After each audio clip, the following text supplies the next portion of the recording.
My friend's mom told me to call her Aunty. Yet that night, it felt wrong on my tongue. The first time I noticed it was nothing dramatic. Just a kitchen too quiet for how many people had been in it a few hours earlier. My friend had gone upstairs. The TV hummed low in the living room, and I was left rinsing a glass I didn't really need to wash. She walked in barefoot, carrying a folded blanket under one arm. The smell of fabric softener lingered on it, mixing with her perfume, something faint, not sweet, more like wood smoke that clung to her hair. She glanced at me, surprised, then smiled like she'd been caught off guard in her own house. "You don't need to clean up," she said, voice calm, steady. "You're a guest." I shrugged, still scrubbing at the same glass. "Habit, I guess." She set the blanket down on a chair. The hem of her cardigan brushed the table edge. I caught myself staring at the movement, then snapped my eyes back to the sink. The sound of running water filled the pause between us. Too loud, suddenly. "You're polite," she added, softer this time, like she was deciding something. The word polite lodged in my chest. Not the compliment itself, but the way she let it hang in the air, as if it meant more than she said. I turned off the tap, dried the glass slowly. My hands felt clumsy, heavier than they should have. I wanted to say something easy, something neutral, but instead, "Do you want some tea?" It came out awkward, like a question I wasn't supposed to ask. She tilted her head, eyes narrowing with the faintest curve of amusement. "At this hour? It helps me sleep," I said, though that wasn't true. She laughed quietly. "Just air, no sound." She stepped closer, reaching past me for a mug in the cabinet. I froze. The space between us seemed thinner than it should have been, her sleeve brushing my arm lightly before she pulled back. My skin reacted before my brain did. I poured water into the kettle, noticing my reflection in the dark window above the sink. Jaw tight, posture too stiff, like someone rehearsing normalcy. She leaned against the counter, watching me. Not openly, not directly. Her gaze was angled, studying the floor, then my hands, then away again. Like she was testing how long she could look without it being obvious. "My son doesn't even make his own tea," she murmured. "And here you are, making it for me." The words weren't pointed, but something in them pressed at me. I swallowed hard, the sound embarrassingly loud in the stillness. I set her cup down. She reached for it, and for a moment our fingers touched, barely, just the graze of her skin against mine. I should have pulled back instantly, but I didn't. Neither did she. The mug sat between us, steam curling upward. She lifted her eyes, finally meeting mine fully. Her expression unreadable, steady, but softer than it should have been. "Thank you," she said. Just that. Yet my chest tightened like she'd said something dangerous.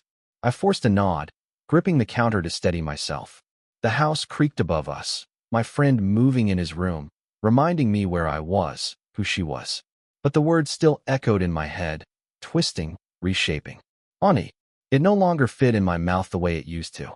And then she asked, voice low enough I almost thought I misheard, "Do you always stay this late?" I told myself it was nothing. Just a kitchen conversation, a late-night cup of tea. But my mind didn't buy it. The next morning, I replayed it while brushing my teeth. Her laugh, that breathy almost laugh, as if she wasn't sure if she should let it out. The faint warmth where her fingers had brushed mine. The question she asked at the end, looping over and over in my head like a broken record. "Do you always stay this late?" I almost dropped my toothbrush. The way she said it, flat, but not flat, like the tone carried something else underneath. At lunch, I caught myself stirring soup I wasn't hungry for, zoning out while a friend talked across the table. His words blurred. All I could picture was her cardigan sleeve brushing my arm, how it had felt like static prickling across my skin. When I tried to focus on homework later, it was useless. My pen pressed too hard against the paper, my notes slanted off the lines. Her perfume drifted up in memory, smoke, warmth, something grown up and steady. I shut the notebook, leaned back, closed my eyes. There was no reason I should be thinking this much about someone who wasn't mine, who wasn't meant to be thought of like this. The guilt threaded through the pull, twisting tight. I wasn't a kid, but I wasn't old enough to carry this right either. I remembered the way she'd said, "You're polite," as if she'd been deciding who I was. As if the word belonged to me now, whether I wanted it or not. At dinner, my fork clinked too loudly against the plate. My mom asked if I was tired. I said yeah, but it wasn't tiredness. It was distraction, spreading like a quiet fever. I went outside after dark just to get air. The neighborhood looked ordinary, porches lit, curtains drawn. But my eyes flicked across the street more than once. Her window, light still on, a warm square of yellow in the night. I wondered if she was making tea again, if she was thinking about the silence we shared at the sink. I shoved my hands into my pockets, told myself to walk the other way. Instead, I found my steps drifting closer. Just the edge of her driveway, where the shadow of the maple tree fell across the sidewalk. I stood there too long, pretending to check my phone. My thumb hovered over her son's contact, the one excuse I could use to text. But the words jammed in my throat before they could reach my fingers. Back home, I lay in bed with the phone on my chest, screen glowing against the ceiling. Every sentence I started to type sounded wrong. Too obvious. Too revealing. Thanks again for last night. Delete. I forgot to say goodnight. Delete. Do you want tea tomorrow? Delete. The cursor blinked at me, patient, cruel. My chest tightened with the urge to hit send anyway, to cut through the hesitation. I sat up, swung my legs off the bed, phone in hand. My heart was loud, louder than it had any right to be. The thought came uninvited, heavy. If I just walked over there now. If I just knocked once. I stood, walked halfway to the door, stopped. The house was silent except for the faint hum of the fridge. My hand hovered near the doorknob. And then, for no reason I could explain, I pulled it back. The phone buzzed once in my hand. A random notification. Not her. Never her. I sank back into the dark, pulse still racing. The taste of the almost lingering sharper than anything real that I wasn't supposed to see her again so soon. Not after the way last night sat on my chest, heavy and unfinished. It was late afternoon when I stepped into the building's hallway, arms full of grocery bags. The air smelled faintly of rain. Someone had left the door propped open, letting the damp in. My shoes squeaked on the tiles. And then, her, turning the corner, carrying a folded umbrella. She wasn't dressed like the other neighbors usually were, no errands clothes. A neat blouse tucked in, a thin scarf looped once around her neck. She looked like she'd just stepped out of somewhere quieter than here. We almost collided, both pausing at the same narrow stretch of hallway. "Oh," she said, pulling back half a step. Just that. Oh, but it struck harder than it should have. "Hi." My voice cracked upward, too casual, like I'd been rehearsing. I shifted the bags in my arms, almost dropped one. "Sorry, wasn't watching." She smiled faintly, not quite amused. "You're fine." I nodded too quickly. The silence filled up around us, stretching. I felt my mouth move before my brain caught up. Long day. Her eyes flicked up at me, unreadable, then back down to the umbrella handle in her hand. Something like that. I chuckled, the sound too sharp. "Yes, same here. Groceries are the highlight, I guess." The line hung there, unnecessary. And I winced internally. She tilted her head slightly, acknowledging but not responding. Her quiet made me talk more. About the weather, the lines at the store, the power flickering earlier. My words piled on clumsily, filling the space she left empty. She only answered in pieces, That happens." "Yes." Her restraint sharpened everything I said, like I was underlining my own nervousness. We reached the end of the hall together, still side by side. My shoulder brushed hers when I shifted the bag. I jerked back too quickly, murmured, "Sorry." She didn't step away. Instead, she glanced at me once, quick and soft, before turning toward her door. That one look, so brief I almost doubted it, snapped into me harder than any word. "Do you need help with those?" she asked, nodding toward the bags. The offer caught me off guard. "No. I've got it," I said, gripping them tighter than necessary. She lingered a moment anyway, as if testing whether I'd change my answer. Then she slipped her key into the lock. I stood there, half shifted toward my own apartment, watching her shoulder rise and fall as she opened the door. I wanted to say something that would make her pause, something to tie this moment to the last one in the kitchen, to ask if she remembered the touch of our fingers too. But the words wouldn't come. She pushed the door open. Light from inside spilled out, brushing against the hallway floor. She hesitated, just long enough for me to notice, then turned back to me with a small, unreadable smile. "Enjoy your groceries," she said, voice even. The door clicked shut. My grip on the bags tightened, plastic stretching. I stood rooted in the quiet, pulse climbing, her look replaying sharper and sharper in my mind. It started with the rain. Not a light drizzle, but the kind that swallows sound, turning the street into a sheet of water. I was halfway home, jacket plastered to my arms, when the wind shoved me toward the nearest doorway. Her doorway. She was already there, fumbling with grocery bags at the bottom step. One paper bag sagged at the corner, wet through. Here, I blurted, rushing up before I could think. My hands closed over the base of the bag just as it tore, apples rolling against the pavement. She let out a sharp laugh, surprised, strands of damp hair sticking to her cheek. Perfect timing, she said, half breathless. We crouched at the same time, both reaching for the runaway fruit. My hand grazed hers, knuckles brushing, a slip of warmth against the rain-chilled air. Neither of us said anything. The silence swelled, louder than the downpour. When I stood, she rose with me, her scarf loose around her neck, dampened slightly at the edge. She adjusted it, fingers brushing skin. My eyes caught the movement before I could stop them. "You'll get soaked," she said finally, nodding at my jacket. I shrugged, shifting the rescued groceries in my arms. "I've been worse." Her smile was quick, fleeting. She unlocked the door, nudging it open with her shoulder. "Come in, at least until it slows down." The hallway smelled faintly of rain and fabric softener. I set the bag down on the counter, drops of water trailing down my sleeve. She busied herself with the fruit, lining them up absently, as though needing something to do with her hands. The kitchen light was softer than I remembered. It hummed quietly above us, the only sound when the rain dipped for a moment. I tried to steady my breathing, but it felt too loud in my own ears. "You always rescue people's groceries?" she asked, voice low. "Only the important ones," I said, instantly regretting how it sounded. Her lips curved, small, amused, but she didn't correct me. I leaned against the counter, fingers drumming once before I forced them still. She reached for a mug high up on the shelf, stretching, the edge of her blouse shifting. Without thinking, I moved closer.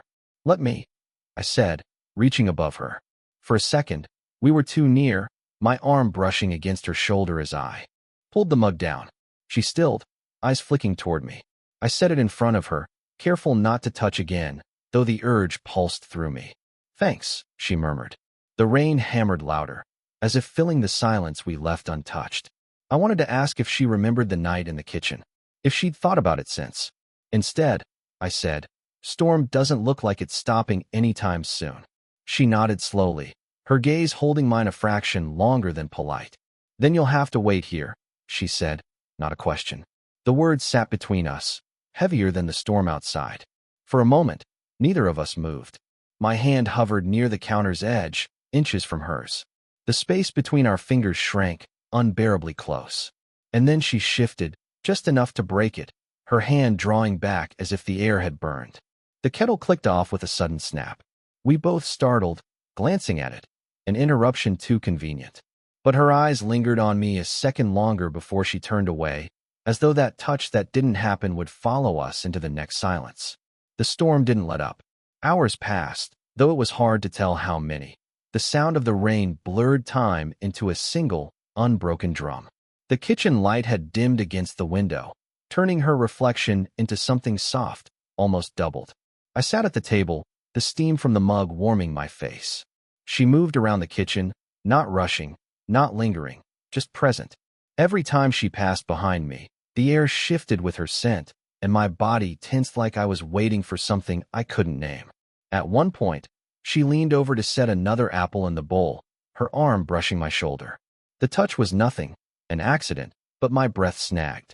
She must have noticed because she paused, her hand hovering midair for half a second longer than needed before pulling back. We didn't acknowledge it. We didn't need to. The silence swelled, carrying the weight of what we weren't saying. "You'll catch a cold in those clothes," she said finally, nodding at my damp jacket. I forced a laugh. "I'll survive." Her eyes flicked to me, then away again. She disappeared down the hall and came back holding a folded sweater. Neutral gray, soft-looking, carrying the faint smell of cedar from storage. "Here." She placed it on the chair beside me, but her hand lingered on the backrest, close enough that if I shifted even slightly, I didn't move. "Thanks," I murmured, fingers brushing the fabric. The sweater was warmer than it should have been, like it had stored some trace of her. She turned to leave, then hesitated. It should fit well enough. Something in her tone made me look up. Our eyes caught, and for a moment neither of us blinked. It wasn't a stare. It was something quieter, a holding. I slipped the sweater on slowly, almost theatrically, though I told myself it was just nerves. It smelled of her laundry soap, faint perfume, a note I couldn't name but wanted to memorize. "How's it feel?" she asked, softer than before. "Like it's not mine," I said before I could stop myself. Her lips parted, just slightly. She looked away, but her shoulders tightened. Something pulled taut, then quickly hidden. I stood to put the mug in the sink. She stepped forward at the same time, reaching for it too. Our hands collided against the ceramic. Her fingers didn't pull back immediately. Neither did mine. The silence roared. Rain battered the glass harder, as if urging something forward. Her hand was small against mine, warmer than it should have been. I let my grip slacken just enough that if she wanted, she could have taken the cup and ended it. But she didn't. Her eyes lifted, finally steady now. The kitchen light caught in them, sharp, unflinching. I felt the pull like gravity, leaning in, not with my body, but with everything else. The space between us shrank to nothing. Breath, heartbeat, closeness. My free hand hovered, inches from her arm, ready to close the distance. And then, she drew back. The mug clinked into the sink. She turned away, swift but not panicked, her face unreadable. "You should finish your tea before it gets cold," she said, her voice even, betraying nothing. But her hand trembled faintly as she reached for the towel, drying what wasn't wet. The sweater clung to me, heavier now, as though it carried the weight of the moment we almost let happen. The storm had passed by morning. Sunlight streaked across the wet pavement, sharp and blinding, as if the night before hadn't happened. Or maybe I only wished it hadn't. I didn't see her for 2 days. Every time I left the apartment, I half expected to cross her in the hallway, but it stayed empty, just mail slots clattering, someone's radio leaking down the stairwell. The sweater she'd given me hung over my chair, untouched. I couldn't bring myself to fold it or return it. It looked too much like proof. On the third evening, I did see her. She was sitting on the front steps, scrolling through her phone, an untouched cup of coffee balanced on the railing beside her. The sight jolted me. For a second, I almost kept walking, but my legs betrayed me, carrying me closer. "Hey," I said, voice too casual. She looked up, a small smile flashing, then vanishing. "Hi." The pause stretched. I sat one step below her, trying not to notice how close our knees almost were. I meant to bring this back." I gestured vaguely toward my apartment, meaning the sweater. The words tumbled out wrong, too abrupt, too guilty. Her face tightened in the smallest way, barely visible, but enough. "You don't have to. Keep it," she said quickly. I swallowed, heat rising in my neck. "No, I shouldn't. It's yours." Her eyes flicked away, back to the screen she wasn't really looking at. "It's just a sweater." The words should have been light, dismissive, but they weren't. They landed like a barrier. I opened my mouth to say something, anything, but what came out was clumsy, a misstep I knew was wrong the moment I heard myself. "Your son ever notice when things go missing around here?" Her head turned sharply. The look she gave me wasn't angry, but it was colder than anything she'd ever given before. A warning, or maybe just disappointment. I froze, throat closing. "I didn't mean." "Of course he notices," she cut in, voice flat. She stood, brushing off her hands though there was nothing to brush away. The coffee on the railing stayed untouched. The steam had already gone cold. I stood too fast. "I'm sorry. That's not." I wasn't saying. Her arms crossed, posture rigid. She wouldn't meet my eyes. The silence between us grew sharp, edged with all the words I hadn't chosen right. I wanted to explain that I'd been nervous, that it was a stupid joke, that what I really wanted to ask was if she'd thought about that moment in the kitchen the way I had. But the weight of the mistake pressed heavier the longer she looked past me. The street was busy with small noises, cars, a dog barking, but none of it cut through the distance stretching in the few feet between us. "Finally," she said, "I should go inside." It wasn't cold. It wasn't cruel, but it left no space for me to follow. She picked up the cup of coffee, carried it with her, though I knew she wasn't going to drink it. The door shut behind her, firm but not slammed. I stayed on the steps, pulse hammering, watching the empty space where she'd been. The sweater was still draped over my chair upstairs. Suddenly it felt heavier than ever, like something I'd already lost the right to keep. It was a weekday evening, the building quieter than usual. Footsteps echoed faintly in the hallway as I carried a bag of returned library books. The floorboards creaked under my weight, each sound sharper than I wanted it to be. She was there, just outside her door, kneeling to tie a shoe, hair loose around her face. For a moment, I almost stepped back, uncertain whether to interrupt or vanish into the hallway. "Hey," I said, softly, voice hesitant. She looked up, eyes widening slightly. Then a half-smile curved her lips, not the full one she reserved for company, just the subtle acknowledgement of familiarity. "Hi," she said. The air was thick with all the words we hadn't said, all the silences that had grown between us. I set the books down on the nearest step, deliberate, careful not to make her flinch. "Library run?" she asked. "Yeah." "Returns." I shrugged. Figured I'd better not hold on to them too long. She nodded, and for a second, we both just stood there. The hallway was narrow, the building quiet, and it felt intimate in a way I couldn't explain. She straightened slowly, brushing a loose strand of hair behind her ear. I noticed her fingers lingered at the tips, a small gesture, delicate, almost shy. My chest tightened without warning. I shuffled closer under the pretense of rearranging the books, careful not to invade, but aware of every inch between us. "You kept the sweater?" she asked, voice gentle, testing. I nodded, hands gripping the strap of my bag. "Yeah, I didn't want to lose it." Her eyes softened, glimmering with something I couldn't name. Forgiveness? Understanding? Or perhaps just recognition that we were still here, still breathing in the same space. We moved together to the small landing outside her door, sitting on the steps side by side, the books between us. Neither of us said much. Words felt heavy. The silence was lighter, almost welcome. A single apple from the storm night rolled slightly from the bag, and she reached for it first. Our fingers brushed lightly again. Not accidental, not fully intentional. Just close enough for me to notice the pulse of connection lingering under the skin. I offered her a small nod, and she returned it with a half-smile, eyes meeting mine for longer than polite. That simple acknowledgement carried everything we hadn't dared to say. The hallway light hummed above us, casting soft shadows. Outside, faint traffic murmured. Through the evening air, time felt suspended, familiar and strange all at once. She adjusted the strap of her bag, leaned slightly toward me. Not enough to close the gap fully, but enough to promise that the distance between us could shrink if we let it. I met her gaze and, for a fraction of a second, reached out. My fingers brushed hers just slightly. Neither pulled away immediately. It wasn't a confession, not yet, but it was a promise, quiet and electric, that the story wasn't finished. The door clicked behind her as she finally stood. She glanced back, one last small acknowledgement, a hint of the smile she'd given me before. Then she walked inside, leaving me with the echo of possibility. The books were still on the step.